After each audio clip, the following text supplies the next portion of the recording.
What's up, everybody? This is the Nowhere to Go But Up podcast, and I'm your host, Sean Dustin. Today, we've got an episode for you. Got my guy, Masin Knox, who just actually is getting ready to release a book, and he's out of Vegas, which used to be my old stomping grounds and where I went to prison at. Good old Vegas. Go on vacation and leave on probation. That's a good mantra there. So we're going to talk to Masin about his book and his career. He's got an interesting career. Masin is a male stripper, and I've always wanted to be one of those, but unfortunately, I'm a little bit too lazy and I hate the gym, so it's not really going to work out for me. But I was always interested in trying to do it, and I got some stories too about that. But so after the intro, we're going to go ahead and get on into this. But first, go ahead and rate, review, do all the things you need to do. Subscribe, follow if you're watching this on YouTube.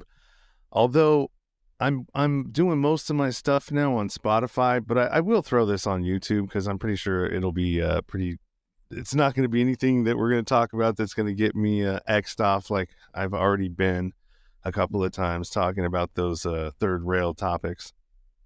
So anyways, do all those things, and I appreciate it if you've been rocking with me up to this point and are continuing to ride the train. Thank you. Much appreciated. Much love. I do appreciate the support. And I'll get to this in just a moment. Sean Dustin spent time in federal and state prison for drug trafficking and fraud. Upon release in 2006, he had nothing but the clothes on his back, a bag of mail, and legal paperwork. In 2010, he kicked a long-time methamphetamine habit and started the long climb back up the ladder of life. This is the Nowhere to Go But Up podcast. If you want transparency and authenticity, you're in the right place. This is the Nowhere to Go But Up podcast, and this is Sean Dustin.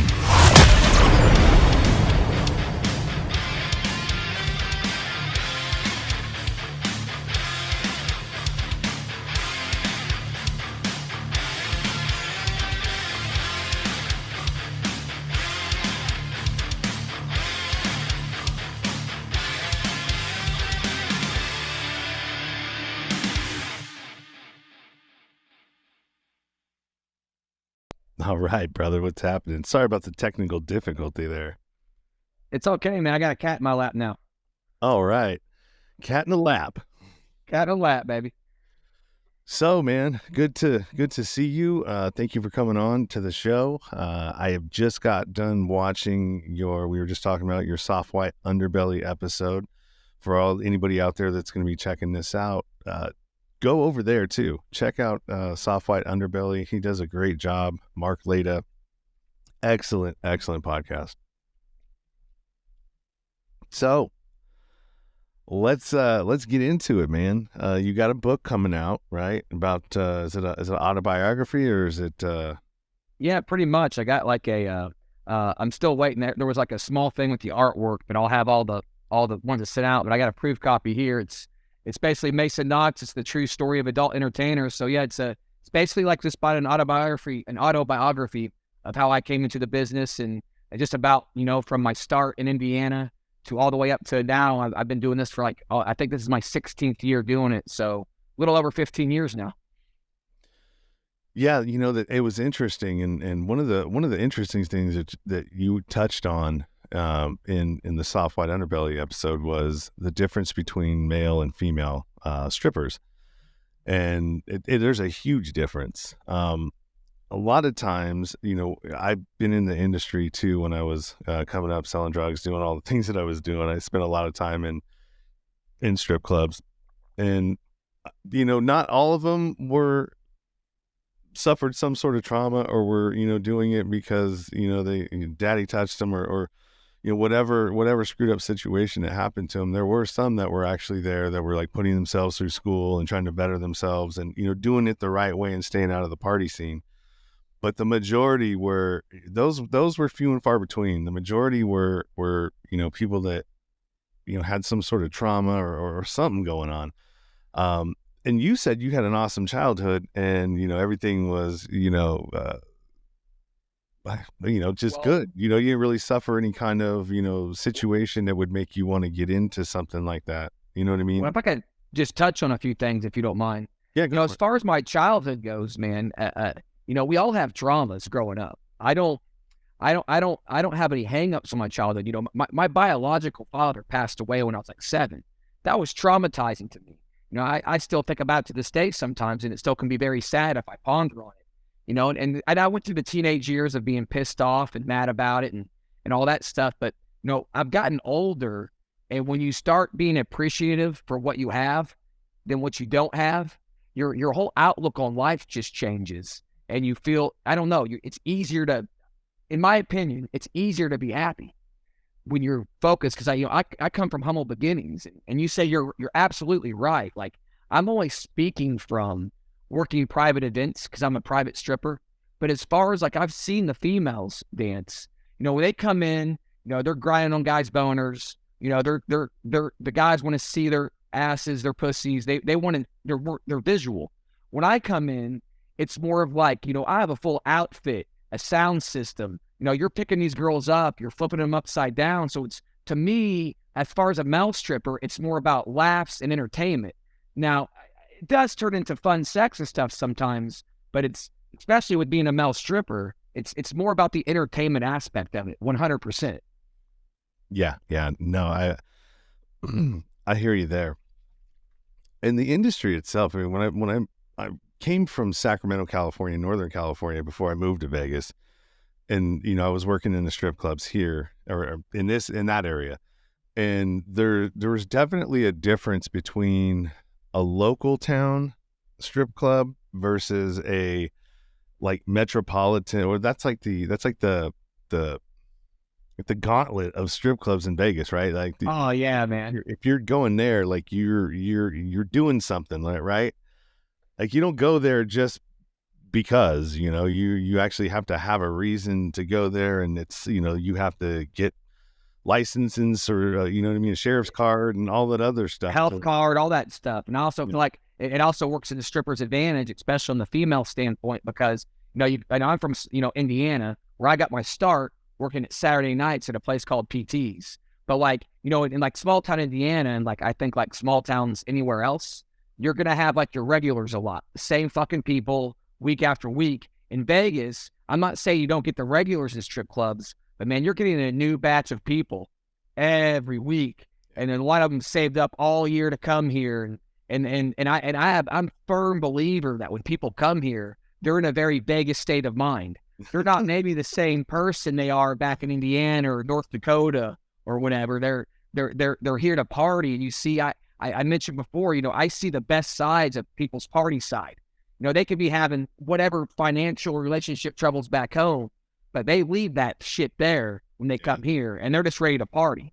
Yeah, for sure. So let me ask you a question. I'm going to give you a couple questions, but one of them Absolutely. is, what would you say the worst thing that's happened? A private show, I know that you'd worked in some of the gay clubs too as a go-go dancer. What is some of what is the worst thing that's ever happened to you as a male stripper? I've told this story a few times, and I've actually told it a few times on the last couple of podcasts I did. Whenever someone asks me that question, the first story that comes to mind is, when you're a stripper in Vegas, and people feel like they're more comfortable with asking you to do a little bit more. And a lot of people have a hard time believing me on this, but I have a small amount of my income every year. I have a handful of clients where the husbands and boyfriends will actually pay me to fuck their wives. And 90% of the time, people don't believe me, but 90% of the time it's healthy. And I'm not saying for people to do this, but from my personal experience, some of the healthiest relationships I've ever seen are swingers. Swingers sometimes are the happiest fucking go-lucky people. I usually meet the husband. They usually had the girls the night before. Tonight's the girls' time to have their wife's time to have fun. So they'll call us in. But, there was one time I met a gentleman at Caesar's Palace, and I could tell right away, he was yacked off coke. Just yacked, which is fine. I'm not judging. You're in Vegas. I don't give a fuck what you're on, But, I thought it was at first, I thought it was going to be the typical go in. It was going to be like a little couple show. They're going to play around a little bit. But I got the bad energy kind of when I walked in there at first, and it didn't seem like the wife was about it like he was.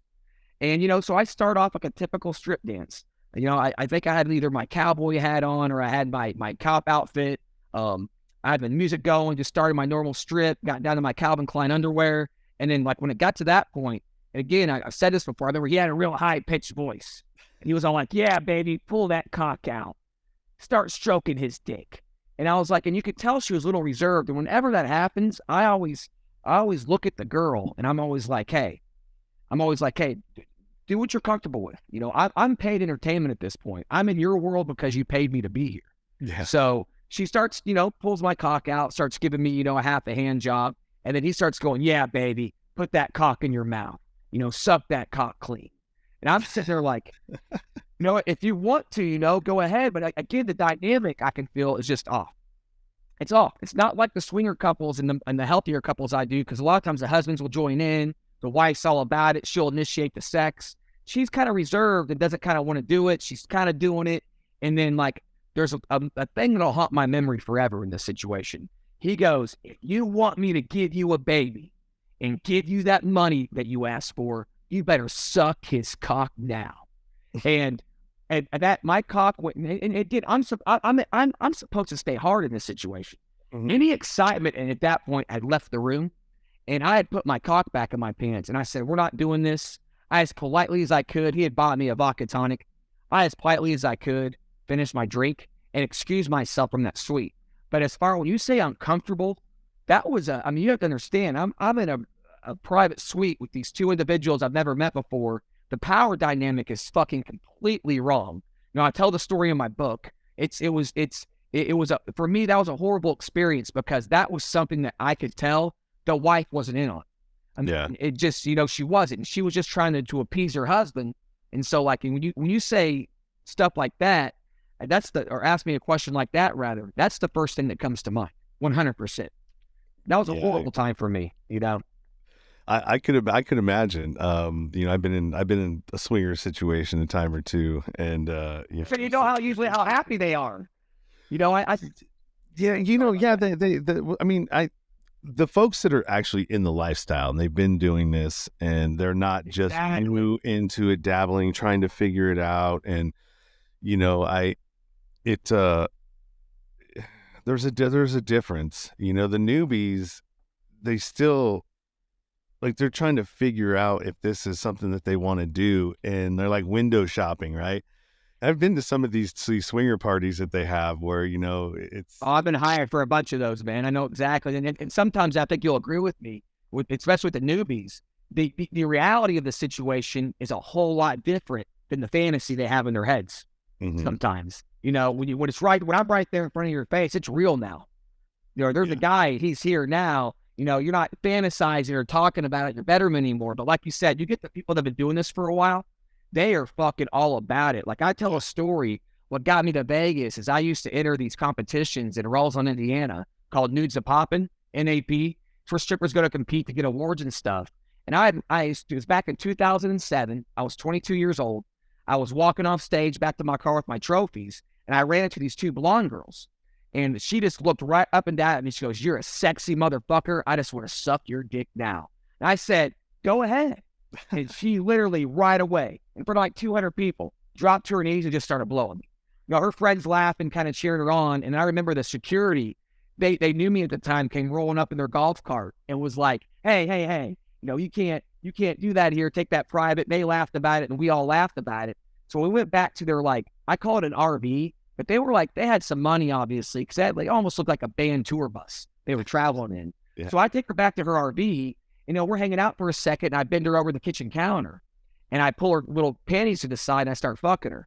And I'm fucking her for maybe a minute or two, and a guy comes in the room, and he walks right in through the front door, and he goes, "What the fuck's going on here? That's my fucking wife." Dude, my heart stopped. And then before I could even say anything, he pulls his dick out and puts it in her mouth. He goes, "Oh, I don't fucking care." We ran a train on his wife, but that was my first experience with like real swingers. Yeah, And yeah. everyone was happy about it. I mean, in most of the parties I do where I'm cuckolding or cucking or whatever you want to call it, it's super healthy. The wife wants it. It seems like the husband gets off on it. But that story I just told you, about me being up in Caesar's Palace, that was an uncomfortable, horrible experience for me, and I'm sure for the wife involved. I've worked around a lot of gay men, and I was just getting the vibe that he wanted to be the one Mm-hmm. with my dick in his mouth, not his wife, and he was trying to live vicariously through her. So again, that was an unpleasant experience. So that when people ask me that, that's the first thing that always comes to my mind. All right. That's a good one. That's a good one. Next one. What is the coolest thing that has ever happened to you? Let's see here. Man, there's been a lot of cool parties, man. Fuck. I mean, I've had a lot of great experiences. Like, this just last weekend. What are we? Today's what, Monday? So just like Saturday night, I was at the 2-story suite at the Gold Nugget with a great group of girls from California. It was like 15 of them. Fucking wild, fun time. But, when I think of like really good ones, and I talk about it in my book, there was one a long time ago that I did at the Venetian, and it was at the Venezia Tower, and it was an AM party. They had me like at 10 o'clock, 11 o'clock in the morning. And I remember they had me wheeled in on a breakfast cart, and they put the whipped cream and butter on my nipples, and they were eating pancakes off my abs. And then obviously they wanted to do, like, how men, they like to do the cocaine off a stripper's ass. Mm-hmm. So they wanted to do cocaine off my butt cheeks. So I'm completely nude at this point almost, and I'm getting kind of half hard. So then I made the suggestion, let's do some lines off my cock. And I remember the girls were like, yeah, So they start doing the lines off my cock, and then again, when you ask me like cool, that was a really fun time for me. And again, like, people a lot of times think I'm lying and I'm flexing, and it's like, dude, this has just been my life. And it's just like, I'm walking into other people's worlds, and I feel truly blessed to be able to do this for a living. But like the situation I described to you just now has happened a ton. That's like a normal thing now. Girls love doing cocaine off our cocks. It happens all the time, all the time. Yeah, it's you're absolutely right. The times are definitely changing. Man, when I was living out there, it was I had a good time, man. I liked Vegas. What got me was I kept trying to recreate what I had in California in Vegas. And it's completely different. You know what I mean? Times of life, you know what I mean? Periods of time are that. They're periods of time. They were meant to be there. You can't recreate at that time. Yeah. You can't recreate it. Tourists come here in a Vegas state of mind too. That always works in my advantage. They might not be the same person again, like I said, back in Indiana or Dakota or whatever. It's if they come here ready to fucking go. Yeah. Exactly. So that works to my benefit. Yeah. I call it the Cinderella syndrome. So Cinderella has the fairy godmother and all that. She's not back by midnight. All her stuff goes away. When I'm in these hotel suites, I got these girls in the palm of my hand. It's because of the state of mind they're in. I bring good energy. But as soon as I leave that hotel suite, it's done. Cinderella's magic is worn off. So I call it the Cinderella syndrome. You got to get what you can while you're in that moment in time. Like you said, because when that moment's over, it's over. Yep. Yeah. And they're going back their life, and I'm going back to my life. So for the folks that don't know, let's go ahead and add in this to the stream. This is Mason's webpage. And MasonKnox.com. You can actually get the book right there with just a few clicks right there. Yeah, there you go. It's right there. And if you want to see his abs, we'll show you some pictures from the gallery for all you ladies out there who would like to see what Mason looks like. Not bad, brother. Thank you, man. I've been very blessed. I mean, I do work out, but it's like I've never done steroids a day in my life. I mean, obviously, I'm roughly about 5'10", 175 pounds. So I've just been blessed with some abs. I work out a lot, but I think a lot of that's genetics too. Yeah, it is. And eating right, which is about 80% of it. Don't get me wrong. I get down. It's crazy when people say that. I'm one of those few people that can eat just a shit ton of carbs. If I told you how many carbs I ate a day, you'd probably be amazed. A ton of carbs. Yeah. Well, you just got that metabolism. What are you, like 35?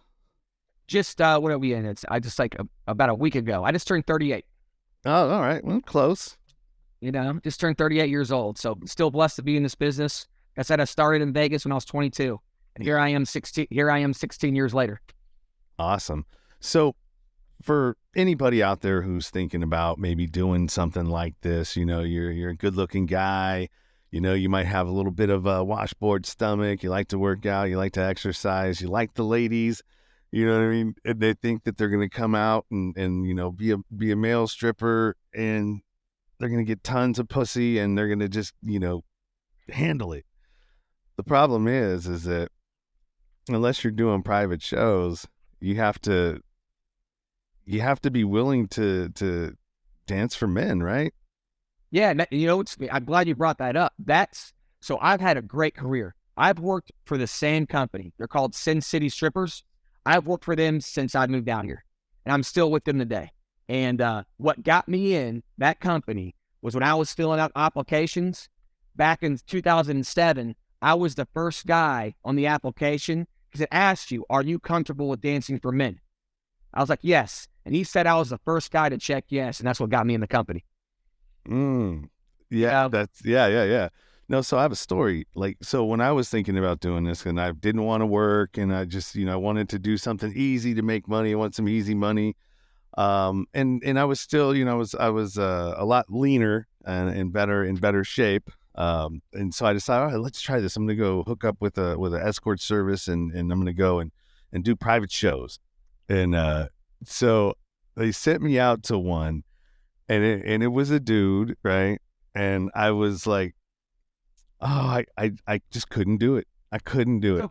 That's okay, man. I didn't. And I'm glad you didn't. There's nothing wrong with being gay, but you should always listen to your gut. And if you feel uncomfortable doing something, you should just always listen to yourself. Yeah, yeah. And it wasn't anything that had to do with, that. It was, I don't know. I just couldn't do it, man. I was like, oh, no, I'm just going to go get a real job. Yeah. No, that's fine. And again, it's not for everybody. And again, I'm not flexing. I'm one of maybe a handful of people I know in this town that have been doing it this long. Yeah. There's not, and I joke all the time. You'd heard of Magic Mike. I'm fucking Magic Masin. I'm the real deal. Dude, I in Indiana, the reason when people ask me, there's no way this guy's as happy. Listen, I used to walk to work to Taco Bell. My dad fucking died at a young age. I got kicked out of my house real young. Walking to work to Taco Bell. Went from Taco Bell to working a fucking factory job. And then I was blessed enough to be able to get into stripping and make my, do my baby steps up to Vegas. So I still am so appreciative of what I can do. I mean, I don't get the same excitement as I did when I was 22, 23, 24, but I'm still very blessed and very happy because I know what's on the other side of that. I know putting in hours. I know what it's like to be laughed at with having no car and working at a fast food joint. I know what it's like to have to go to a factory job every day and not make what you think you should be able to make. It's just so I'm just super appreciative for what I have. Absolutely. That's where my happiness comes from.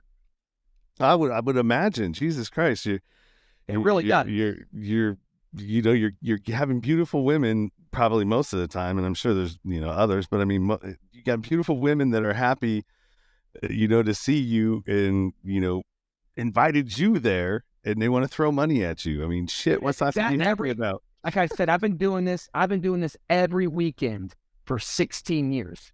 I've done thousands of these parties, and it's a great feeling every time. It's something I'm addicted to. Like I talk about in my book. Like I love pro wrestling. Like I don't watch it as much as I did, but back in the 90s, the Attitude Era, Stone Cold, fucking The Rock, baby, that whole era. Like I'm all about it. I still watch some of the stuff. In fact, you can't see it above me. My biological dad was alive. He took me to WrestleMania 8. I have like a big portrait thing of all that. But I like compare myself to a wrestler a lot. One of these days, like Stone Cold, The Undertaker, they had their last match.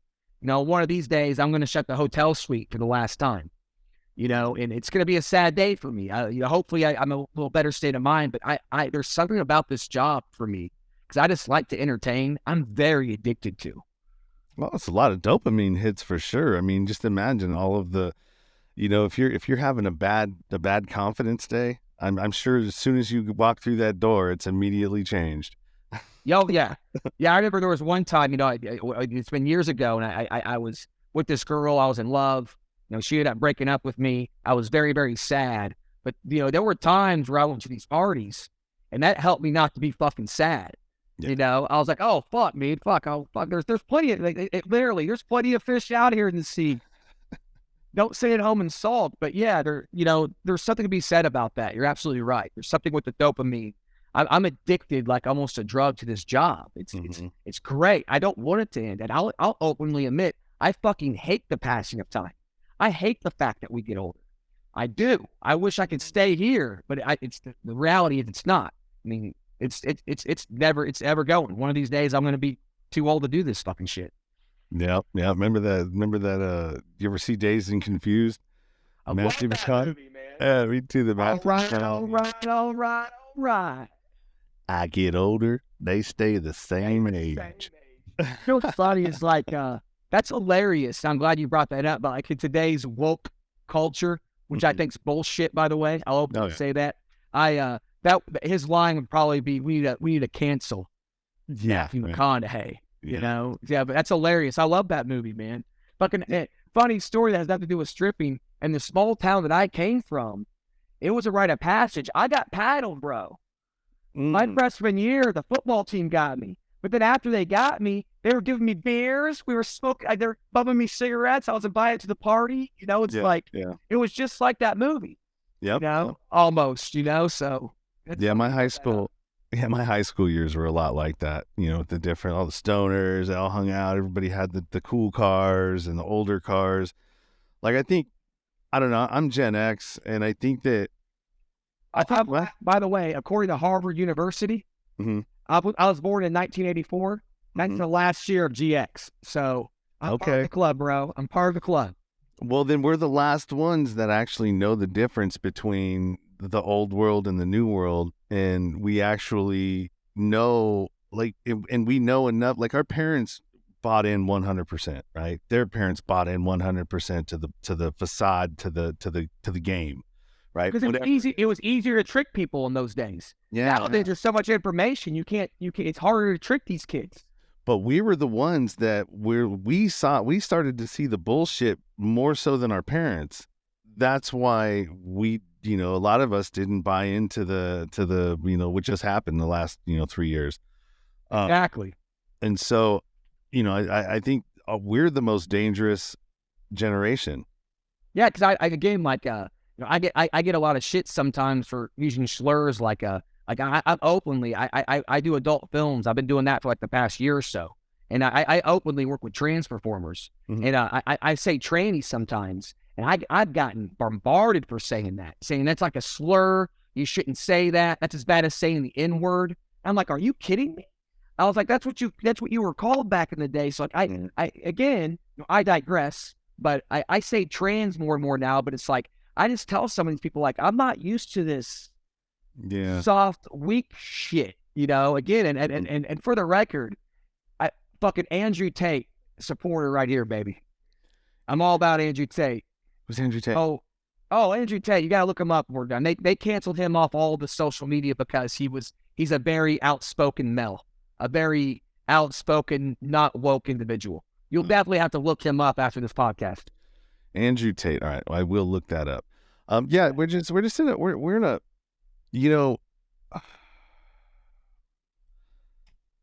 I don't. I know, man. It's so it's hard to explain where the fuck we're at.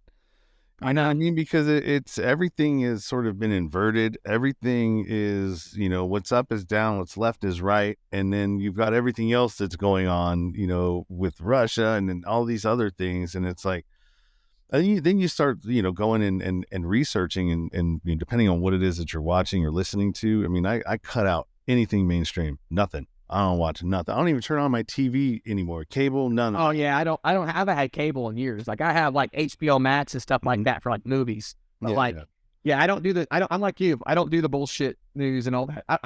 And again, I'm not getting political. I don't do CNN, but I don't do Fox News either. I don't do any of the bullshit. I don't. If Tucker Carlson happens to like shoot through my YouTube, whatever it's recommending, I'll watch it. But I mean, I don't go out of my way to look at Fox News or any of that stuff. And my life has been so much more like chill. Like I'm not feel better. Yeah, like I'm not as like wound up all the time, like angry about something, that I can't put my finger on. What is it? I don't know. You just watch, listen to 30 minutes of horse shit, that's misinforming you because they don't inform you. That's for sure. No, that's what I'm saying. It's like, and then again, like, I respect everybody. Anybody who knows me personally in my personal life, I respect everybody. I do. I don't give a shit about your skin color, your fucking religion, your gender.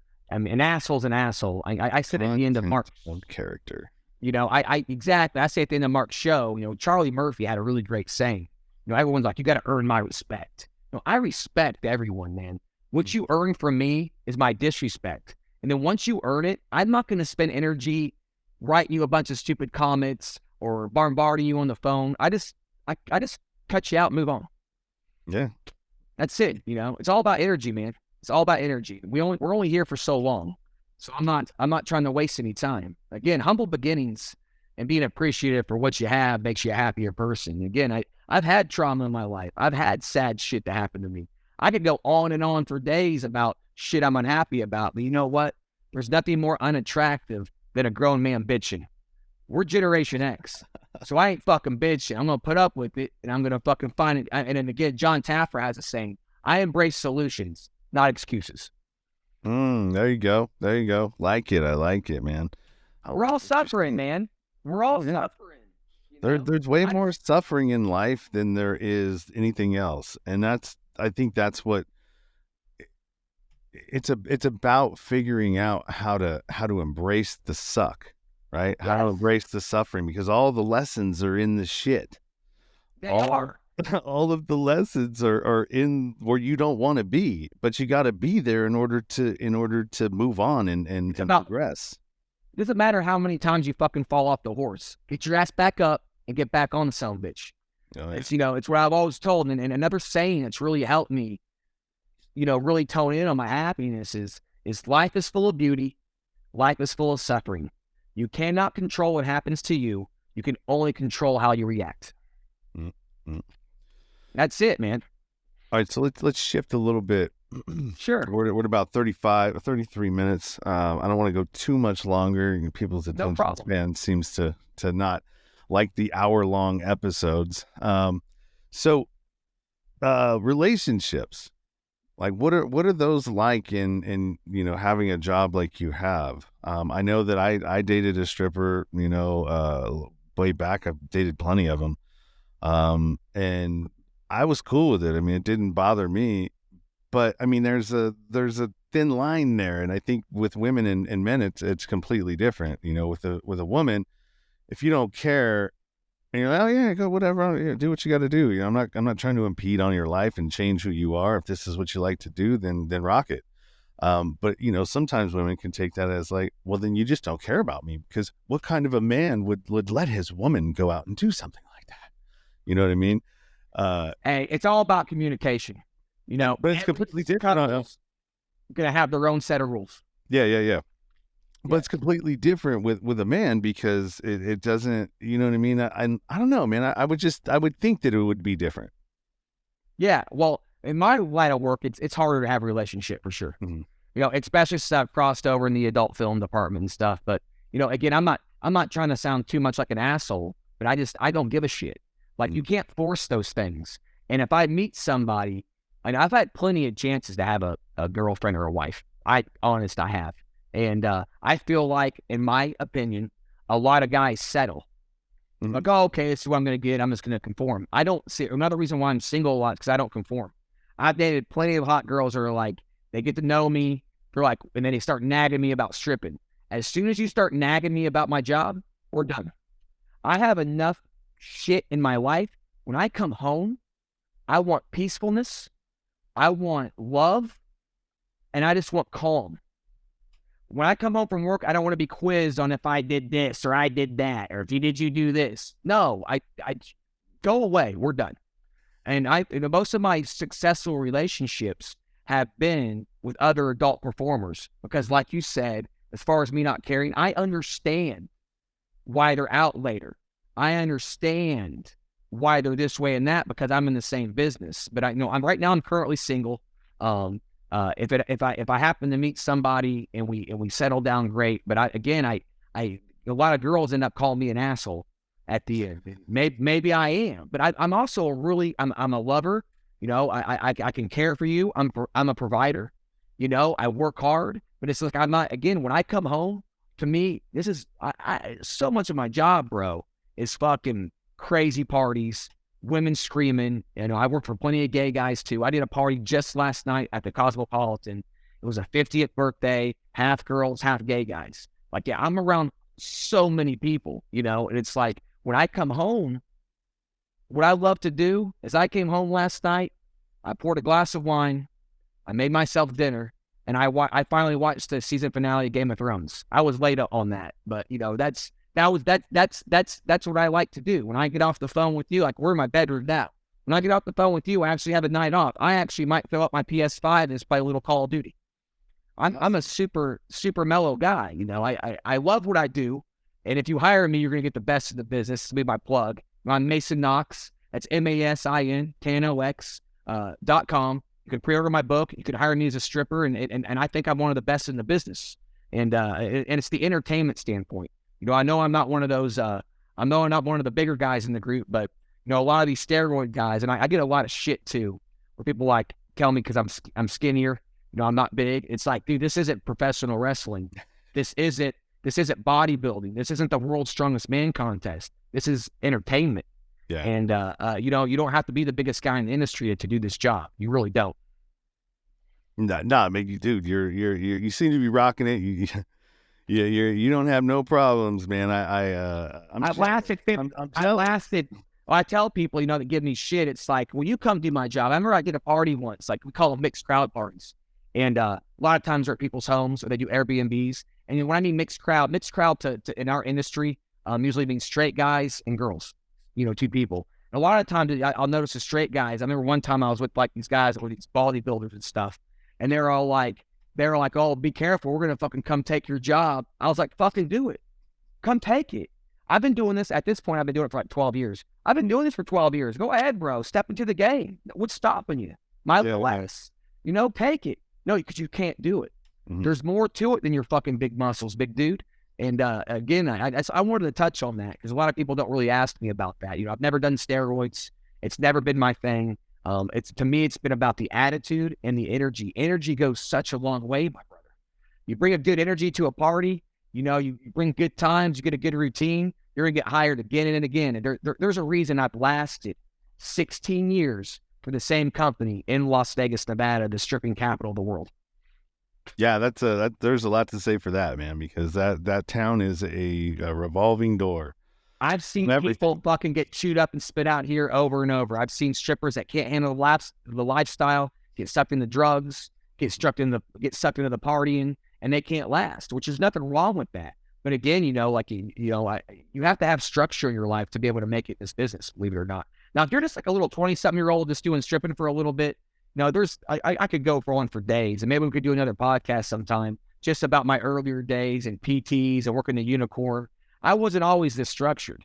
No, I've been known to take girls back to my car, fuck them. I've done my fair share of cocaine back in the day. I've done it all, but you have to level that shit out if you're going to last in this business. We're called the weekend warriors. You have to have a very good structure for the weekend and not really have a party lifestyle because you got to be focused and ready to go. Sometimes I do 15 parties a week. I'm busy sometimes. And imagine, to put it this way, say I do 10 parties a week. There's average 10 girls per party. That's 100 girls. I'm picking you girls up 3 or 4 times each, doing the moves, spinning, dancing, boom, boom, get your money, thank you, get your stuff together, on to the next one. Got to do it all over again. boom, boom, boom, pick them up, on to the next one. Thank you. Got to do it all over again. It's almost like working a day labor job. Yeah. No, I very imagine. So, but yeah, man, again, it's MasonKnox.com. My every book, I like to say, if you get my book on my website, it comes with a free Audible. So there's a free Audible download card you get with every book. So I call it the lazy reader, but it's just the way people do it now. It's Audibles. A lot of people don't really read the books anymore. They just do the Audibles, and it's available now on my website. You can book me as a stripper. It has a link to my OnlyFans if you're into that kind of thing. So my website has everything you need to know about me, including my social media links. Awesome. One spot, man. Just the one spot you got to go to, MasonKnox.com. Check out his book. Hire him for an event if that's what you want. If you're in Vegas, any of that stuff, man, dude. I definitely appreciate you taking the time. Let's give a shout out to Tyler, who made this happen, set this up. Oh yeah, Mr. Sherman himself. That guy's he's been a really helpful guy. He's really hooked me up with a lot of the podcasts and introducing me to great people like you. And I'd like to return the favor to you and just say thank you for giving me the chance to come on my show, or to come on your show and be able to tell a little bit about my story and to promote my book, man. Thank you very much. No, awesome, man. That's what this is about, brother. It's about creators, content creators. I mean, you're creating content, the book, that's content, and that's the way we got to do it these days, man. The old ways of doing things just don't seem to work anymore. So absolutely, man. This book, it ships out on Halloween. It's the true story of a Las Vegas adult entertainer. I've been doing this for 16 years now. So this is full of all kinds of stories from hospice parties to Mother's Day parties to costume parties to gay parties to straight parties to mansion parties to porn parties. I've done them all, and it's all covered in this book here. All right, there you go. You got it right here on the Nowhere to Go But Up podcast. You got Mason Knox, brother. Thank you. I'm gonna roll us out of here. Stay put for a minute, and I'll catch up with you as soon as I get it. Again, man, I can't thank you enough for giving me the opportunity to call on your show, man. Thank you. No, you're welcome, bro. Appreciate it.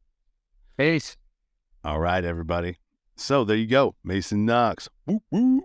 Dude, I got tons of Vegas stories. I need to have this guy on again. I've got a ton of stories too about Vegas and some of the crazy shit that I did while I was there tweaking. Methamphetamine in Vegas is definitely not a good mix. So anyways, until next time, man, keep it 100. Stay true to yourself, because everything else is just noise. God damn it. Where the fuck is this is having a bad day. Can't find my outro now. All right, there it is.